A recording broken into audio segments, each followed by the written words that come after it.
पीले दांत वाली बहू। रंजना कभी ब्रश नहीं करती थी।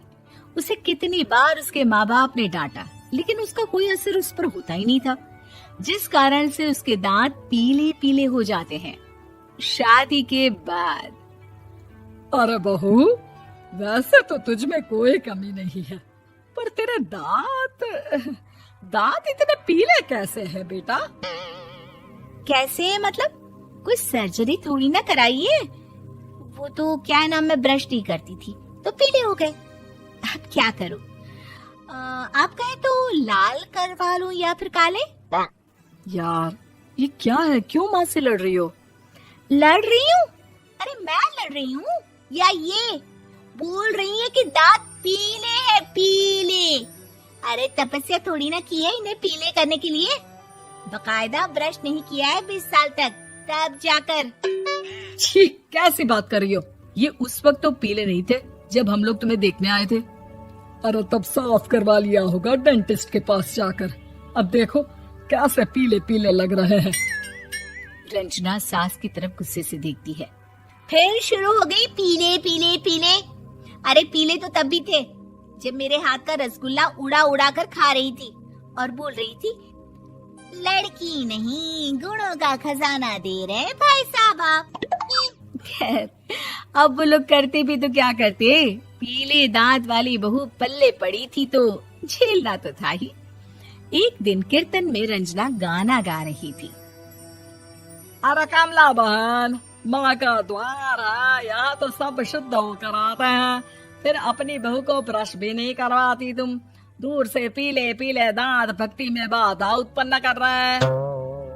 अरे कोई 2 साल के बच्चे थोड़ी ना लेकर आई हूँ मैं बहू बनाकर। अच्छी खासी लड़की है, अरे कैसे करवाऊं ब्रश? ये तो उसे खुद करना चाहिए ना। अब माँ बाप तो इसके जैसे तैसे निपटा दिए, ये नहीं सोचा कि सास कैसे संभालेगी। सास बहू को लेकर घर आ जाती है, लेकिन सोच लेती है कि अब इसे लेकर कहीं नहीं जाएगी। अगले रोज बहू कहती है, अरे क्या हो गया, मंदिर नहीं जाना क्या? कीर्तन का वक्त हो रहा है। मेरी मधुर वाणी से कान्हा जी जागते हैं और सोते हैं। आप तो जानती है ना उनकी भक्ति में कितना मन लगता है मेरा। वो क्या है ना, तबीयत ठीक नहीं लग रही है मेरी, आराम करूंगी मैं। तबीयत ठीक नहीं लग रही?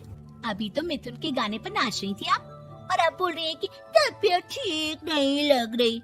अरे भक्ति में मन लगा लो सासू माँ, ऊपर जाना है, क्या मुंह दिखाओगी आप? हाँ? सास को बहू की बात पर गुस्सा आ जाता है। मैं क्या मुंह दिखाऊंगी, इसकी चिंता तो ना कर, समझी?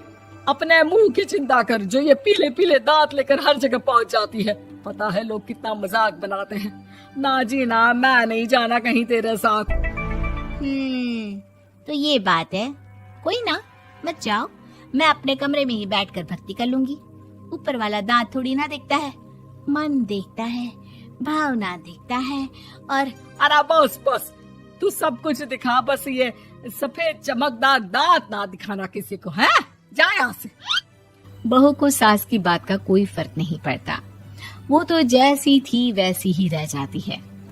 सुबह नहाकर किचन में खाना बनाना, फिर खाना खाना, कीर्तन भजन करना और सो जाना। एक दिन, माँ जी मैं सहेली के घर जा रही हूँ, शाम को लेट आऊंगी। हाँ, तो जाना, मैंने कौन सा तेरी आरती करनी है घर पर बैठकर। रंजना सहेली के घर जाती है, जहाँ वो पार्टी में जाने की तैयारी कर रही होती है। अरे शिखा, कहाँ जाने की तैयारी कर रही है? मैं गलत वक्त पर आ गई क्या? अरे नहीं यार, उल्टा सही वक्त पर आई है।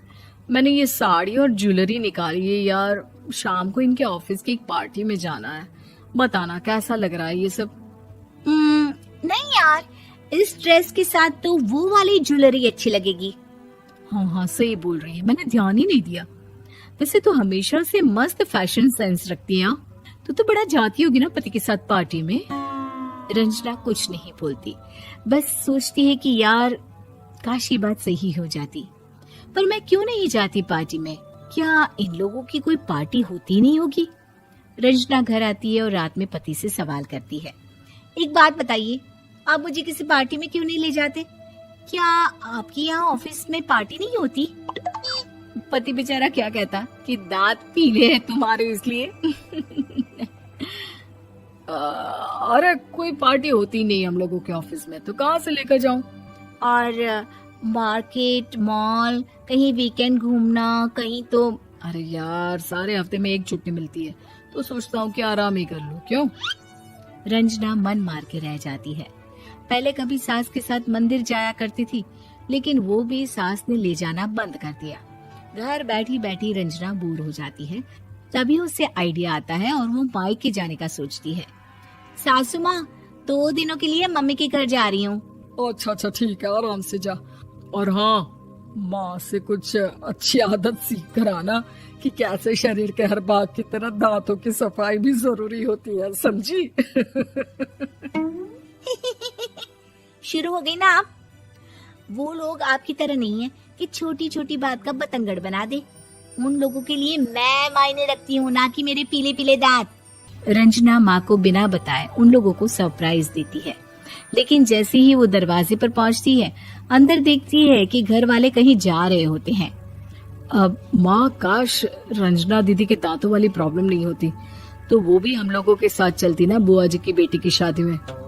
हाँ बेटा, लेकिन अब उसे कौन समझाए कि उसको उसके पीले दांत नहीं दिखते, लेकिन उसके आसपास के लोगों को कितना एम्बैरेसिंग फील कराते हैं। मुझे तो कितनी बार उसके स्कूल की टीचर ने शिकायत की कि उसके साथ कोई लड़की बैठना भी नहीं चाहती, और ना ही कॉलेज में कोई उससे बात करना चाहता था। लेकिन पता नहीं क्यों उसे ये बात समझ में ही नहीं आती। कोई कमी नहीं है उस लड़की में, बस यही कि दांत पीले हैं। वो तो भला हो जीजा जी और उनकी माँ का, जो दीदी को जैसी है वैसे ही रखा हुआ है। रंजना को अपने घर वालों की बात सुनकर बहुत दुख होता है। वो सोचती है कि वो क्या करे, लेकिन फिर वो सीधा डेंटिस्ट के पास जाती है, अपने दांत चमकाती है और कसम खाती है कि वो रोज ब्रश करेगी। अरे क्या हो गया? तुम तो 2 दिनों के लिए गई थी ना, पर कोई ना, अच्छा है, चलो आ गई तो। रंजना सास के सामने आकर खड़ी हो जाती है और पूरी स्माइल करती है, उसके चमकदार दांतों को दिखाती हुई। है? चले मंदिर। माँ, मुझे माफ कर दीजिए, मैंने आप लोगों को बहुत एम्बैरेसिंग फील करवाया। मैं आज से रोज ब्रश करूंगी।